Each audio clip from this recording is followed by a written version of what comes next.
Hi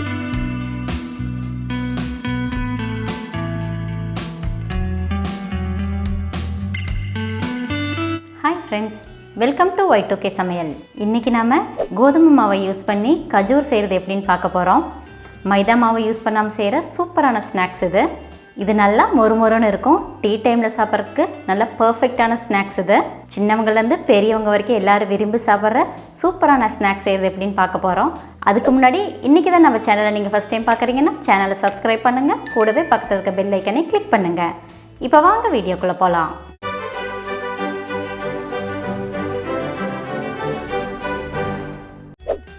இந்த snacks செய்யறதுக்கு first நமக்கு தேவையான சுகர் சிரப்பை ரெடி பண்ணிக்கலாம். அதுக்கு ஒரு பேனில் 1/2 கப் அளவுக்கு சர்க்கரை சேர்த்துக்கலாம். அது கூடவே 1/4 கப் அளவுக்கு தண்ணி, 1 டீஸ்பூன் அளவுக்கு ஏலக்காய் பொடி சேர்த்து நல்லா மிக்ஸ் பண்ணி விட்டுக்கலாம். இந்த ஸ்வீட்டுக்கு பாகுபதம் எதுவும் தேவையில்லை. சர்க்கரை நல்லா கரையிற வரைக்கும் அதை நம்ம மிக்ஸ் பண்ணிட்டாலே போதும். சுகர் சிரப்பை ரெடி பண்ணும்போது அடுப்பை ஹை ஃப்ளேம்லேயே வச்சு நீங்கள் குக் பண்ணிக்கிங்க. பாருங்கள், சுகர் சிரப்பு நல்லா கொதி வர ஆரம்பிச்சிருச்சு. இந்த ஸ்டேஜில் இதை நம்ம அடுப்பில் வந்து இறக்கிடலாம். அடுத்தது நம்ம ஸ்நாக்ஸ்க்கு தேவையான மாவை ரெடி பண்ணிடலாம். அதுக்கு ஒரு மிக்சிங் பவுலில் 1 கப் அளவுக்கு கோதுமை மாவு, 1/4 கப் அளவுக்கு ரவை, 2 table spoon desiccated coconut, 1/2 teaspoon வெள்ளை எள், 2 டேபிள் ஸ்பூன் நெய் சேர்த்து நல்லா மிக்ஸ் பண்ணி விட்டுக்கலாம். வெள்ளை எள்ளை நீங்கள் ஆட் பண்ணும்போது நல்லா வறுத்து ஆட் பண்ணிக்கிங்க. அப்போ நம்ம செய்கிற ஸ்வீட் வந்து நல்லா மணமாக இருக்கும். நம்ம ஆட் பண்ணியிருக்கிற நெய் மாவோட எல்லா பாகத்துலேயும் படுற மாதிரி நல்லா ஈவனாக மிக்ஸ் பண்ணி விட்டுக்கலாம். கண்டிப்பாக 2 டேபிள் ஸ்பூன் அளவுக்கு நெய் ஆட் பண்ணி செஞ்சால் தான் நம்ம செய்கிற ஸ்நாக்ஸ் நல்லா சாஃப்டாகவும் கிறிஸ்பியாகவும் இருக்கும்.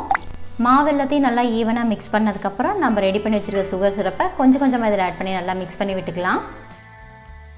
அதாவது நம்ம ரெடி பண்ணி வச்சுருக்க சுகர் சிரப்பை 2 டைமாக டிவைட் பண்ணி இதில் ஆட் பண்ணிக்கலாம். சுகர் சிரப்பை ஆட் பண்ணிவிட்டு நல்லா ஈவனாக மிக்ஸ் பண்ணும்போது நம்ம சாஃப்டான மாவு பதத்துக்கு பிணைஞ்சு எடுத்துக்கலாம். நம்ம ஆட் பண்ணுற சுகர் சிரப்பு பத்தலைன்ற பட்சத்தில் தேவையான அளவுக்கு தண்ணி ஆட் பண்ணிவிட்டு சாஃப்டான மாவு பதத்துக்கு பிணைஞ்சு எடுத்துக்கோங்க. நான் வந்து சுகர் சிரப்பை ஆட் பண்ணதுக்கப்புறம் 10 ml அளவுக்கு தண்ணி ஆட் பண்ணி மிக்ஸ் பண்ணியிருக்கிறேன். எனக்கு இந்த அளவே சாஃப்டான கன்சிஸ்டன்சியில் வந்துருச்சு. நல்லா சாஃப்டான கன்சிஸ்டன்சியில் நம்மளுக்கு தேவையான மாவு ரெடி ஆயிடுச்சு. இப்போ இது அப்படியே 15 நிமிஷம் போல் ஊறட்டும்.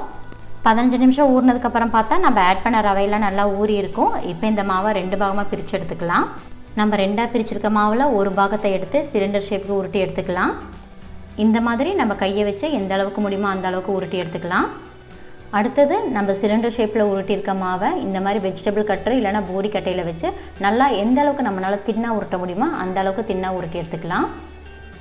அடுத்தது இதை நம்ம கட் பண்ண ஆரம்பிச்சிடலாம். முடிஞ்ச அளவுக்கு தின்னாக கட் பண்ணிக்கிங்க. அப்போ தான் நம்ம எண்ணெயில் போட்டு ஃப்ரை பண்ணும்போது அது சீக்கிரமாக வெந்து வரும். கத்தி யூஸ் பண்ணிவிட்டு நம்ம மாவை கிராஸாக கட் பண்ணணுன்னா கடையில் கிடைக்கிற ஷேப் மாதிரியே இருக்கும். இல்லை உங்களுக்கு ரவுண்டு ஷேப் வேணும்னா நீங்கள் ஸ்ட்ரைட்டாக கூட கட் பண்ணிக்கலாம். இந்த மாதிரி கொஞ்சம் பொறுமையாக கட் பண்ணி எடுத்துக்கோங்க.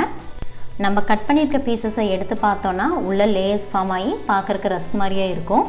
அதோட எட்ஜஸை கையை வச்சு லைட்டாக ப்ரெஸ் பண்ணி விட்டுட்டாலே போதும். நம்மக்கிட்ட இருக்கிற எல்லா மாவையும் ஒரே மாதிரி ஷேப்பில் கட் பண்ணியாச்சு. அடுத்தது இதை நம்ம ஃப்ரை பண்ண ஆரம்பிச்சிடலாம். பேனில் எண்ணெய் நல்லா சூடானதுக்கப்புறம் அடுப்பை மீடியம் ஃப்ளேமில் வச்சுட்டு நம்ம ரெடி பண்ணி வச்சுருக்க பீசஸ் அதில் போட்டு டீப் ஃப்ரை பண்ணி எடுத்துடலாம். நம்ம பொரிக்கிற மாவோட 2 பக்கமும் நல்லா கோல்டன் ப்ரௌன் ஆகிற வரைக்கும் பொரிச்சு எடுத்துக்கலாம். பொரிக்கும் போது அடுப்பை மீடியம் ஃப்ளேம்லேயே வச்சு பொரிச்சுக்கோங்க. ஹை ஃப்ளேமில் வச்சு நம்ம பொரிச்சோன்னா மாவோட மேல் பகுதி மட்டும் வெந்துடும், உள்பகுதி வேகாமல் இருக்கும். ஸோ நீங்கள் மீடியம் ஃப்ளேமில் வச்சு தான் ஃப்ரை பண்ணணும். ஸ்நாக்ஸ் வந்து எண்ணெயில் நல்லாவே பொரிஞ்சிருச்சு. கலரும் நல்லா கோல்டன் ப்ரௌன் ஆக ஆரம்பிச்சிருச்சு. இந்த ஸ்டேஜில் இதை நம்ம எடுத்துடலாம். இந்த ஸ்நாக்ஸை நம்ம எண்ணெயிலேருந்து எடுக்கும்போதே பார்க்குறக்கு நல்லா கிறிஸ்பியாக இருக்குது. அதே மாதிரி இதோட டேஸ்ட் நல்லா பக்காவாக இருக்கும். டீ டைமோட சாப்பிட்றதுக்கு சூப்பரான ஸ்நாக்ஸ் இது. இந்த ஸ்நாக்ஸை எண்ணெயிலேருந்து எடுத்த உடனே சாப்பிட்டா கொஞ்சம் வதவதன்னு இருக்கிற மாதிரி இருக்கும். அதுவே 15 நிமிஷம் கழித்து சாப்பிட்டோன்னா நல்லா கிறிஸ்பியாகவும் டேஸ்டியாகவும் இருக்கும்.